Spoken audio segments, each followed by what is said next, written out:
ಒಡೇರಹಳ್ಳಿ ಅಂತ ಹೇಳಿ ಬಾರ್ಡರ್ನಲ್ಲಿದೆ, ದೊಡ್ಡಬಳ್ಳಾಪುರ ಬಾರ್ಡರ್ಗೆ. ನಮಗೆ ಹಿಂದೆ 5,000 ಎಕರೆಯಲ್ಲಿ ಬೈರ್ಗೊಂಡ್ಲು ಅಂತ ಒಂದು ಊರಿದೆ, ಅಲ್ಲಿ 2,500 ಎಕರೆ, ದೊಡ್ಡಬಳ್ಳಾಪುರ ಕ್ಷೇತ್ರದಲ್ಲಿ 2,500 ಎಕರೆ, 5,000 ಎಕರೆಯನ್ನು ಅಕ್ವೈರ್ ಮಾಡಿ ಅಲ್ಲಿ ಬಫರ್ ಡ್ಯಾಮ್ ಮಾಡಬೇಕು ಅಂತ ಒರಿಜಿನಲ್ ಪ್ಲ್ಯಾನ್ ಇತ್ತು.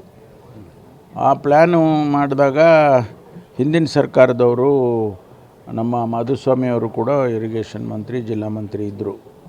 ಆ ಸಂದರ್ಭದಲ್ಲಿ ಬದಲಾಯಿಸಿ ಅದನ್ನು ಇಲ್ಲಿ ಬಫರ್ ಡ್ಯಾಮ್ ಇಲ್ಲಿ ಬೇಡ, ಮುಂದೆ ದೊಡ್ಡಬಳ್ಳಾಪುರದ ಕ್ಷೇತ್ರದಲ್ಲೇ 2-3 ಕಡೆ ಮಾಡೋಣ, ಒಂದೇ ಕಡೆ ಬೇಡ ಅಂತ ಹೇಳಿ ತೀರ್ಮಾನ ಮಾಡಿದರು. ಆಮೇಲೆ ನಮ್ಮ ಸರ್ಕಾರ ಬಂದ ಮೇಲೆ ನಾವು ಅದನ್ನು ಅಗೇನ್ ರಿವರ್ಸ್ ಮಾಡಿ ಇಲ್ಲೇ ಮಾಡಬೇಕು, ಅದು ಒರಿಜಿನಲ್ ಪ್ಲ್ಯಾನ್ ಏನಿದೆಯೋ ಹಾಗೆ ಮಾಡೋಣ ಅಂತ ಮಾಡೋದಕ್ಕೆ ಪ್ರಯತ್ನ ಮಾಡಿದೋ.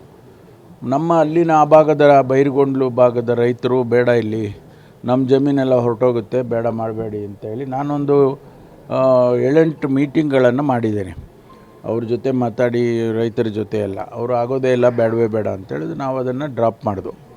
ಆದರೆ ಎಲ್ಲಾದರೂ ಒಂದು ಕಡೆ ಬಫರ್ ಮಾಡಲೇಬೇಕಲ್ಲ, ಅದಕ್ಕೆ ಅವರು 2-3 ಕಡೆ ಮಾಡೋದು ಅಂತ ಏನು ತೀರ್ಮಾನ ಮಾಡಿದ್ದಾರೆ. ಅದರಲ್ಲಿ ಒಡೇರಹಳ್ಳಿ ಅಂತೇಳಿ ಬಾರ್ಡರ್ ಇದೆ, ಅದಕ್ಕೆ 1.5 TMC ನೀರನ್ನು ಅಲ್ಲಿ ಶೇಖರಣೆ ಮಾಡೋದು ಅಂತೇಳಿ ತೀರ್ಮಾನ ಮಾಡಿದ್ದಾರೆ ಟೆಕ್ನಿಕಲಿ. ಸೊ ಅದನ್ನು ಮಾಡೋದಕ್ಕೆ ಈಗ ನಿನ್ನೆ ಬಡ್ಜೆಟ್ನಲ್ಲೂ ಕೂಡ ಅನೌನ್ಸ್ ಮಾಡಿದ್ದಾರೆ ಮುಖ್ಯಮಂತ್ರಿಗಳು. ಏನಾದರೂ ಪ್ರಯತ್ನ ಮಾಡೋಣ ಕನ್ವಿನ್ಸ್ ಮಾಡೋದಕ್ಕೆ, ಅವ್ರಿಗೇನು ಆಲ್ಟರ್ನೇಟಿವ್ ಆಗಿ ಏನಾದರೂ. ಇಲ್ಲ, ಅದು ನಮ್ಮ ಜಿಲ್ಲೆಗೆ ಆಗುತ್ತೆ. ಅದು ಮುಂದಕ್ಕೆ ಅದರ ಮುಂದೆ ಮತ್ತೊಂದು ಬಫರ್ 1.5-2 TMCದು ಅವರು ದೊಡ್ಡಬಳ್ಳಾಪುರದ ತಾಲೂಕಲ್ಲಿ ಮಾಡ್ತಾರೆ. ಅದು ಕೋಲಾರಕ್ಕೆ ಬೈರ್ಗೊಂಡ್ಲು ಸ್ಕಿಪ್ ಆಗಿದೆ, ಬೈರ್ಗೊಂಡ್ಲು ಮಾಡೋಕ್ಕೆ ಬರೋದಿಲ್ಲ.